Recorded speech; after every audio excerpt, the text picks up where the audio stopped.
wore Ink Tea, Grunk's Promise, Tanning Oil, and Bandana Bloom. Later on, Robtob and Chip joined, and the faction's name was changed to Log Lagoon. The faction was a protectorate of Business Bay. Residing just north of it, the faction had its own official religion. Kara Corvus went to go pay the faction a visit. The members of Log Lagoon tried to convert her to the faction's religion. As a joke, Kara struck some of the members with her overpowered pickaxe, the Yeeter, and pretended to call an airstrike. Grunk's Promise asked her to leave, to which she responded by calling a real airstrike. The airstrike hit the altar. Chip responded by calling upon the power of the gods and starting a thunderstorm. The next day, Michael McChill was given a tour of Log Lagoon. He saw logs that looked like poop and was worried that the images he was looking at violated the Twitch terms of service. He tried not to look at them, but accidentally got another look. The members of Log Lagoon blamed the images on Kara Corvus. Michael had enough of the faction, which he saw as filthy. Michael then teamed up with Kara Corvus, Poke, and I Am Spoon. This was the start of the war known as the Great Flush. The objective was to destroy the faction off the face of the earth. Poke wasn't on board at first. However, he changed his mind when in his chest, he saw two items named Queen Slam's Log. Queen Slam being Log Lagoon's deity. Michael wanted Poke to buy him weapons, but he wouldn't. Kara then offered to buy them instead. Some squabbling later, everything was settled, they got I Am Spoon on board, and then they all started venturing over to Log Lagoon.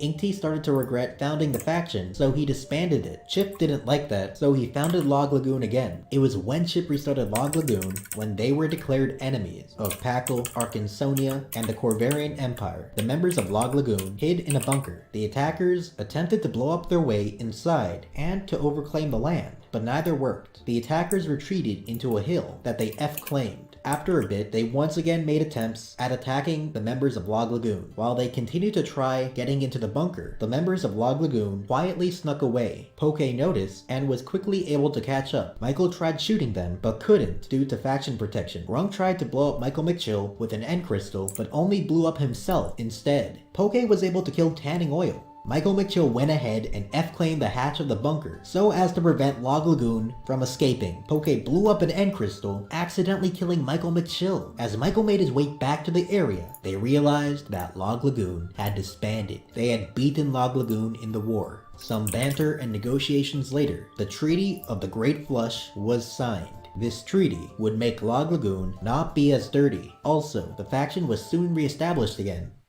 There had been hints about a big event, which eventually happened on day 45, the moon landing. A bunch of players got together to defeat Big Bertha, the dragon. Right after, a bunch of people scrambled to collect the egg. This egg was collected by Technoblade. As it turned out, however, the story about SMP Earth's dragon eggs gets more complicated. First off, Kara Corvus's dragon egg from when she raided the end early on went missing. On the moon, there was an Octangula, which had another egg. Grunk's Promise found it, but didn't have the resources to be able to collect it. Captain Sparkles stumbled upon it too, and collected it. The fourth and final egg was spawned in by Chip in the hidden moon base. Sneegsnag was the first to get it, who then passed it on to Filza so that he could get the achievement, who then passed it on to Wilbur Soot for the same reason. As soon as he got the egg, however, Wilbur logged off. This sparked the beginning of the first Dragon Egg War. The Antarctic Empire and Mario Luigi declared war on Newfoundland. Wilbur had just stolen Sneegsnag's egg.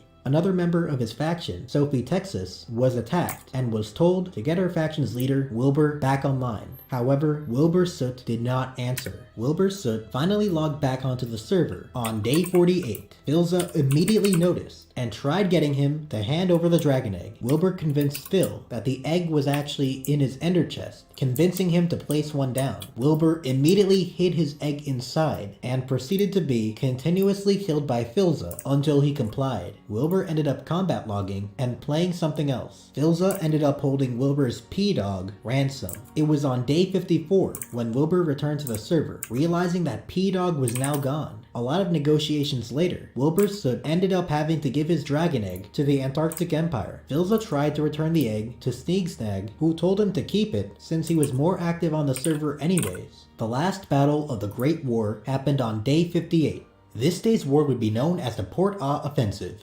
The previous day, Tommy Innit and Time Dio unsuccessfully tried to kill voiceover Pete. This day, they went out to attack Port au Francais, threatening Pete and Technoblade's dog, Floof. Technoblade logged on for the first time since the moon landing to help fight. Technoblade, Sal C1, and voiceover Pete fought back, killing Tommy Innit and Lucre Something. Florida and Antarctica had a discussion with Business Bay during what people call the business break, which temporarily eased tensions. However, Tommy Innit soon ordered the killing of Floof, which succeeded. Tommy and Time Dio were both killed. In a counterattack, Florida and Antarctica tried to blast Business Bay member Bitzel out with TNT. Bitzel managed to trap Sal C1, but then was killed by Filza. Tommy killed another dog, Doggo. In response, Technoblade killed both him and Lucre Something, then proceeded to go mug Business Bay with his faction members and Florida. In the end, Tommy Innit had to pay reparations of $100,000. While the Great War never came to an official end, this was the last battle. SMP Earth's 62nd day was when the raid of Pueblo de Pog happened. This raid started when some former members of the Inquisition went to go collect some stuff that they left behind when they left the faction. Grunk's Promise, Ink Tea, and Tanning Oil of Log Lagoon all went to the Inquisition's territory. It seemed that they wanted this to be quick, but Grunk said that they were colonizing what they have once lost. Icebomb of the Inquisition didn't want to just stand there watching himself getting taken over, so he fought. He kept dying and ended up logging off. He never returned. This made Icebomb the only server member to leave on bad terms. Day 63 saw the beginning of the Green Cumulon crisis. The admin chip accidentally broke Java's integer limit and spawned in a Mega Slime. This slime was not counted as an entity, so no admin could kill it. The slime had over 2 billion health. A bunch of streamers came together to try to avert the crisis. Over the next few days, a lot of attempts were made at containing the slime. The start of the end came on day 65, when Captain Sparkles and Josh A20 successfully broke the Cumulon into 3. The following day, Michael McGill and Antvenom went to go revisit the Green Cumulon. On the floor of the containment chamber, there was a command block which spawned in even more Cumulons. The two of them, and later on Kara Corvus, spawned in even more Cumulons until Chip intervened, insta-killed all slimes, moved the location of the command block, and restored the original Green Cumulon in its chamber. Players were then warned from ever visiting it again to prevent causing lag spikes on the server. The 72nd day of SMP Earth saw the second Dragon Egg War. Previously, the admin Josh A20 had built a structure so that Kara Corvus could have her Dragon Egg back. The egg she collected is considered the 5th Dragon Egg. Business Bay wanted it. Time Dio and Tommy Innit ventured to her palace. Word got to Kara about their intentions, and she was able to store the egg away. Kara was robbed and repeatedly killed until she negotiated. She refused. Eventually, Log Lagoon declared war on Business Bay and came to Kara's aid. The war finally came to an end when Business Bay listened to a passing statement by Technoblade that there was no content to be gained, and they returned everything stolen.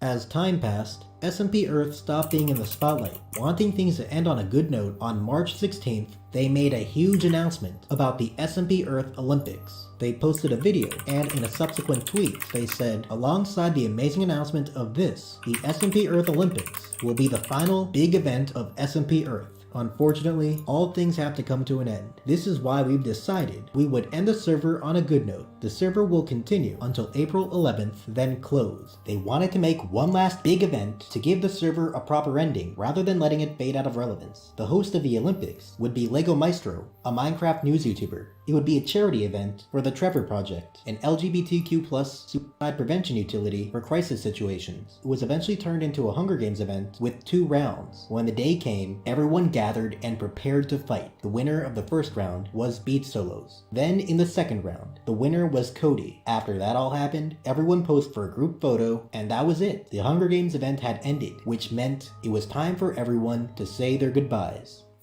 Now that the last Hunger Games was over, it was time for send-off. The big Hunger Games was the last day for a lot of people on SMP Earth. Some people continued to play on the server, and soon, the final day arrived. Day 142. A lot of the SMP's players logged in to say their final goodbyes. Some even went as far as to hide Easter eggs. The Eret completed a world tour that began the previous day, admiring the server's various views and landmarks. Wilbur Soot went and flew around Newfoundland to answer some questions with Soapy Texas. Voiceover Pete went and blew up a number of his monuments with the assistance of players, including Krinios and Time Dio. Kara Corvus also went and blew stuff up, only it was actually an explosive world tour. Kara traveled to her colonies all across the world, blowing up a number of her monuments, including the Temple of Heaven and her Imperial Palace. After a donation of $50, she went to Captain Sparkle's Creeper Amon, his capital, to blow up some of his stuff too. Krinios and Sylvie explored some of the projects that they worked on during their time, both complete and incomplete. Sal C1 logged in with his 2B2T hacked client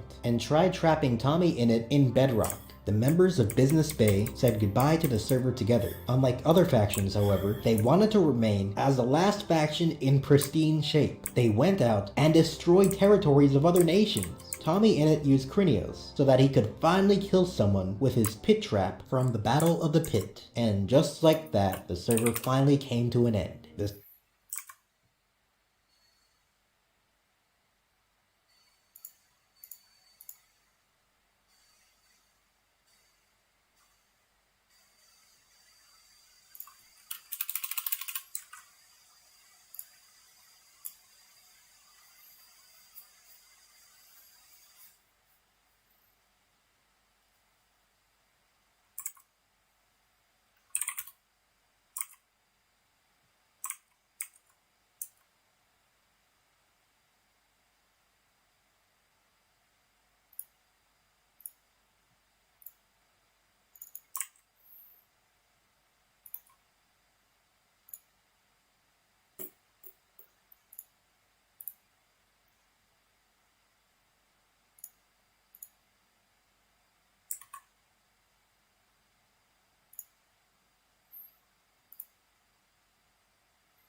ねえ僕は人間じゃないんです。本当にごめんなさい。そっくりにできてるもんでよく間違われるのです。僕は人間じゃないんです。じゃあ何かと聞かれましてもそれはそれでかい server that had forged relationships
いつの日にか本当の人間になれるんじゃないかなんてそんな夢を見ていました夢を見てました程よく適当に生きながら程程よく真面目に働きながら全然大丈夫なふりしながらたまに涙流しながら手に入れた幸せは忘れるわ自分のことばかり棚にあげる怒らせイラつかせ悲しませ僕は一体誰ですかどうせこんなことになるのなら初めから僕の姿形を人間とは遥かほど遠いものにしてくれりゃよかったのに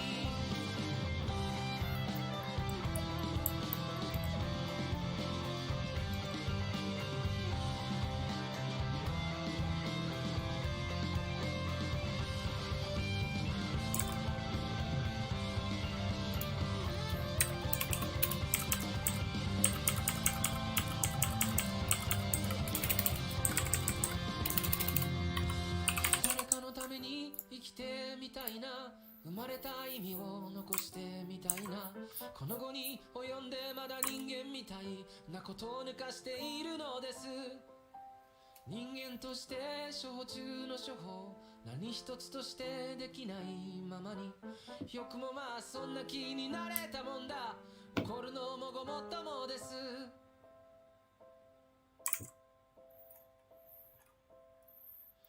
僕は人間じゃないんです本当にごめんなさいそっくりに